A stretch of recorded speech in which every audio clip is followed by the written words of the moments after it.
શ્રી ગણેશાય નમઃ. નમસ્કાર, આપ સર્વેનો ધાર્મિક વર્લ્ડમાં હાર્દિક સ્વાગત છે. દોસ્તો, 16 સોમવારનો વ્રત શ્રાવણ માસના પ્રથમ સોમવારથી શરૂ કરી અને 16 સોમવાર સુધી કરવાનું હોય છે. દરેક સોમવારે મહાદેવજીના મંદિરે જઈ શિવ પાર્વતીની પૂજા કરી અને એકટાણું કરવું. પૂજા કર્યા બાદ 16 સોમવારની વાર્તા અવશ્ય સાંભળવી અને તે સાંભળતી વખતે હાથમાં ચોખા રાખી ઓમ નમઃ શિવાય, ઓમ નમઃ શિવાય એમ બોલવું. આ વ્રત દરેક નર નારી કરી શકે છે. આ વ્રત સર્વ ઈચ્છા પૂર્ણ કરનાર વ્રત છે. હવે આપણે સાંભળીએ 16 સોમવારની વાર્તા, જે આ મુજબ છે. એકવાર ભગવાન શંકર અને પાર્વતીજી પોતાના મંદિરમાં ચોપાટ રમવા બેઠા.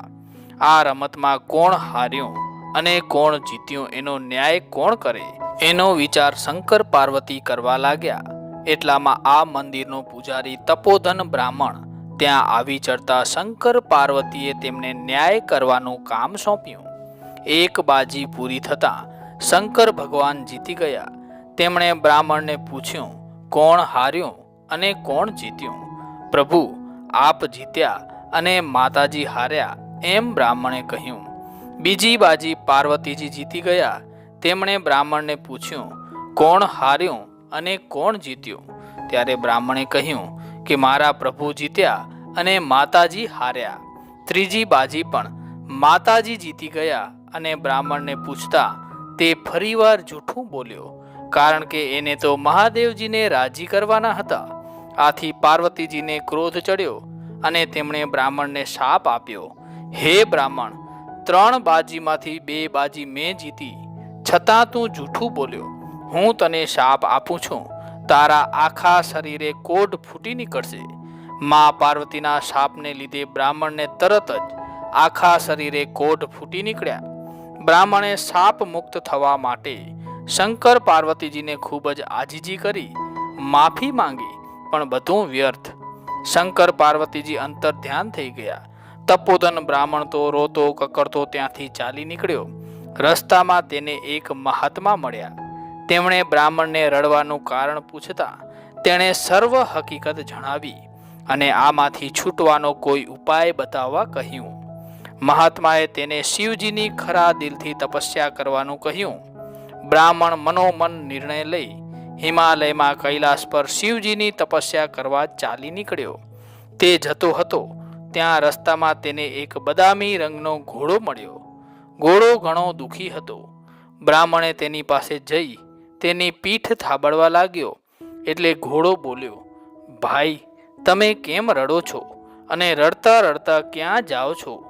બ્રાહ્મણે કહ્યું, મને માતા પાર્વતીએ શાપ આપ્યો છે, તેનું નિવારણ કરવા જાઉં છું. ઘોડો બોલ્યો, ભાઈ, મારું પણ એક કામ કરતા આવજો. હું આટલો બધો રૂપાળો ને કદાવર છું, છતાં મારી ઉપર કોઈ સવારી કરતું નથી. તમે મારા પાપનું નિવારણ પૂછતા આવજો. સારું, એમ કહીને બ્રાહ્મણ આગળ ચાલ્યો. આગળ જતા બ્રાહ્મણને રસ્તામાં એક ગાય મળી. ગાયે બ્રાહ્મણને ઊભો રાખ્યો અને તેના રડવાનું કારણ પૂછ્યું. બ્રાહ્મણે ગાયને બધી હકીકત જણાવી. એટલે ગાય બોલી, ભાઈ, હું પણ ઘણી દુઃખી છું.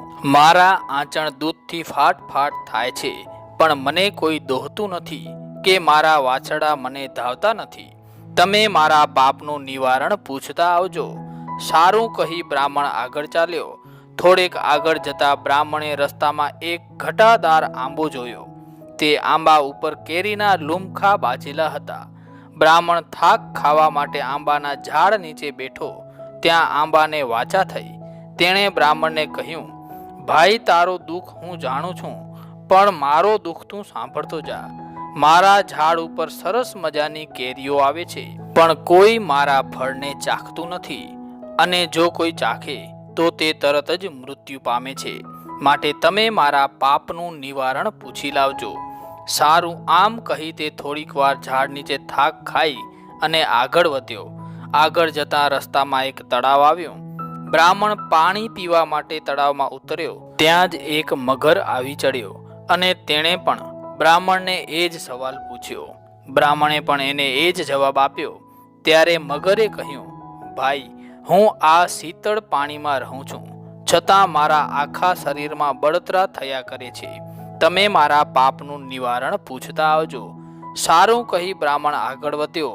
તે હિમાલયમાં કૈલાસ પર્વત ઉપર આવીને એક ઝાડની નીચે બેસી તપ કરવા લાગ્યો. તેણે ખૂબ જ કઠિન તપ કર્યું. આથી મહાદેવજી પ્રસન્ન થયા અને તેમણે બ્રાહ્મણને દર્શન આપ્યા અને વરદાન માંગવા કહ્યું. બ્રાહ્મણે કહ્યું, હે મહાદેવજી, મને માતાજીના શાપમાંથી ઉગારો અને મારા કોઢ મટાડી દો. હે ભૂદેવ, જો તું સાચા હૃદયથી 16 સોમવારનું વ્રત કરીશ તો તારો કોઢ મટી જશે અને તું માતાજીના શાપમાંથી મુક્ત થાય. પ્રભુ, મારે આ વ્રત કેવી રીતે કરવું? એમ બ્રાહ્મણે પૂછ્યું. ત્યારે મહાદેવજી બોલ્યા, હે ભૂદેવ, આ વ્રત શ્રાવણ માસના પ્રથમ સોમવારથી શરૂ થાય છે અને તે 16 સોમવાર સુધી કરવામાં આવે છે. શ્રાવણ માસમાં આગલા દિવસે એટલે કે દિવાસાના દિવસે સૂતરના પીળા રંગના 4 તાંતણા ભેગા કરી તેની વચ્ચે થોડા થોડા અંતરે 4 ગાંઠ વાળી તે દોરો ગળામાં પહેરી રાખવો. દર સોમવારે સવારે વહેલા ઉઠી નાહી ધોઈ મહાદેવજીના મંદિરે જઈ તેમની પૂજા કરવી. દર સોમવારે એકટાણું કરવું. શ્રાવણ, ભાદરવો, આસો અને કારતક માસનો છેલ્લો સોમવાર આવે તે 16મો સોમવાર થાય ત્યાં સુધી સોમવાર કરવા. 16મા સોમવારે 4.5 શેર ઘઉંના લોટમાં 1.25 શેર ઘી અને 1.25 શેર ગોળ નાખી લાડુ બનાવવા. આ લાડવાના 4 ભાગ પાડો. એક ભાગના લાડુ મંદિરના પૂજારીને આપજો, બીજો ભાગ રમતા બાળકોને, ત્રીજો ભાગ ગાયના ગોવાળને આપવો અને ચોથા ભાગનો લાડુ ભાંગીને એક ભાગ વ્રત કરનારે લેવો. આમ કરતાં પણ જો લાડુ વધે તો વધેલો ભૂકો કરી કીડિયારું પૂરજો અને તેમ કરતાં પણ જો વધે તો જમીનમાં દાટી દેજો. આ રીતે વ્રતનું ઉજવણું કરવાનું. 16 સોમવારનું આ વ્રત જો શ્રદ્ધા રાખીને કરીશ તો તારી કાયા કંચન જેવી થઈ જશે. કોઢિયો બ્રાહ્મણ ભગવાનને પગે લાગ્યો. પછી તેણે ઘોડાના પાપના નિવારણની વાત કરી. ત્યારે શંકર ભગવાને કહ્યું, આ ઘોડો આગલા જન્મમાં વાણિયો હતો. તે તોલ માપના ખોટા કાંટલા રાખી લોકોને છેતરતો હતો અને લોકોને ઉછીના પૈસા આપી વ્યાજ સાથે બમણા વસૂલતો હતો. જો તું એની ઉપર ઘોડે સવારી કરે તો એની બધી તકલીફ દૂર થઈ જશે. પછી બ્રાહ્મણે ગાયના પાપની વાત કરી. ત્યારે શંકર ભગવાને આ ગાયના આગલા ભાવમાં એક સ્ત્રી હતી અને તે સ્ત્રી ખૂબ ક્રોધી હતી. તે પોતાના ધાવતા બાળકને પણ છૂટા પાડતી હતી. આ પાપનું ફળ તે અત્યારે ભોગવી રહી છે. તેના પાપના નિવારણ અર્થે જો તું તેના આંચણમાંથી દૂધ કાઢી અને તે વડે મારો અભિષેક કરજે તો તેનું બધું જ દુઃખ દૂર થઈ જશે. પછી બ્રાહ્મણે આંબાનું દુઃખ જણાવ્યું. ત્યારે શંકર ભગવાને કહ્યું, પૂર્વ જન્મમાં તે લોભિયો હતો. તેની પાસે ઘણી બધી ધન દોલત હોવા છતાં તે દાન પુણ્ય કરતો ન હતો. તેના પાપના નિવારણ માટે એ આંબાની નીચે ધનના ચરુઓ દાટેલા છે. એ કાઢીને તું એ ધનને સત્કાર્યમાં વાપરજે તો એનું બધું દુઃખ દૂર થઈ જશે. પછી બ્રાહ્મણે મગરનું દુઃખ જણાવ્યું. ત્યારે શંકર ભગવાને કહ્યું, ગયા જન્મમાં આ મગર મોટો પંડિત હતો, છતાં તે કોઈને શાસ્ત્ર વિદ્યા શીખવાડતો નહીં. આથી તે આ જન્મમાં મગર બનીને પીડા ભોગવી રહ્યો છે. જો તું મારા ઉપર ચડેલું બીલીપત્ર એની આંખે અડકાડીશ તો તેની બધી બળતરા દૂર થઈ જશે. આમ બધાના દુઃખનું નિવારણ જાણી તપોધન બ્રાહ્મણ ભગવાનને પ્રણામ કરી શિવલિંગ પર ચડેલું એક બીલીપત્ર લઈ અને આગળ ચાલી નીકળ્યો. સૌ પ્રથમ તો તે તળાવ પાસે આવ્યો. તળાવને કિનારે મગર બ્રાહ્મણની રાહ જોઈને જ બેઠો હતો. બ્રાહ્મણે મહાદેવજીનું ચડાવેલું બીલીપત્ર મગરની આંખે અડાડ્યું કે તરત જ મગરના શરીરની બળતરા ઓછી થઈ ગઈ.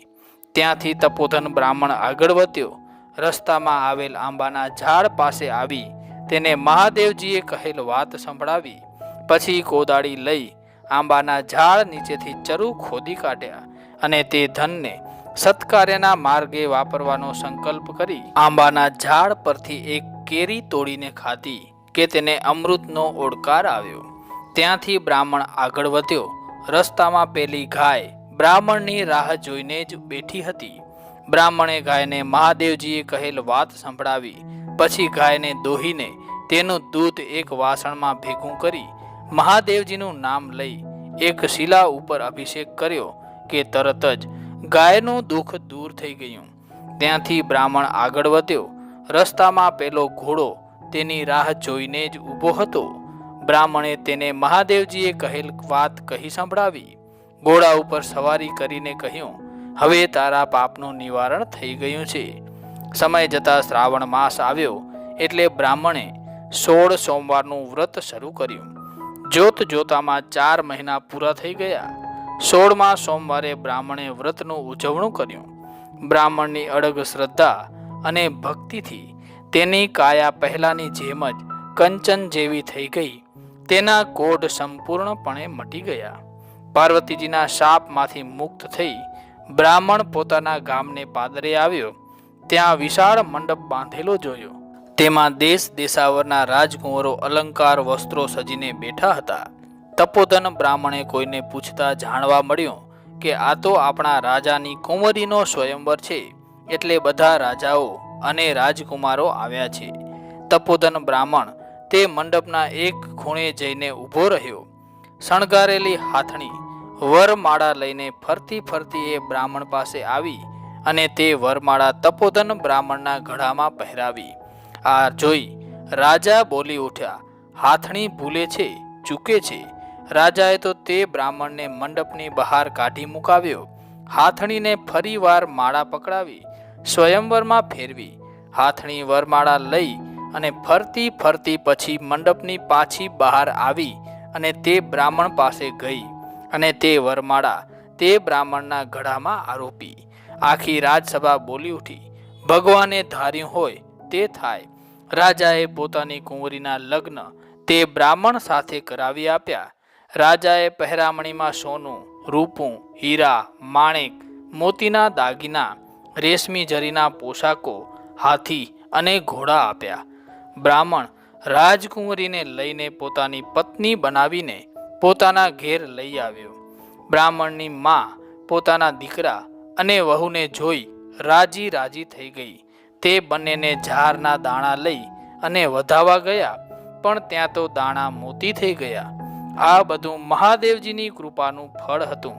થોડાક સમય બાદ રાજા મરણ પામ્યો અને આ બ્રાહ્મણ રાજા બન્યો અને તેની પત્ની રાણી બની. બ્રાહ્મણે 16 સોમવારનું વ્રત ફરી કર્યું. કાર્તક માસ પૂરો થતાં 16મો સોમવાર આવી પહોંચ્યો.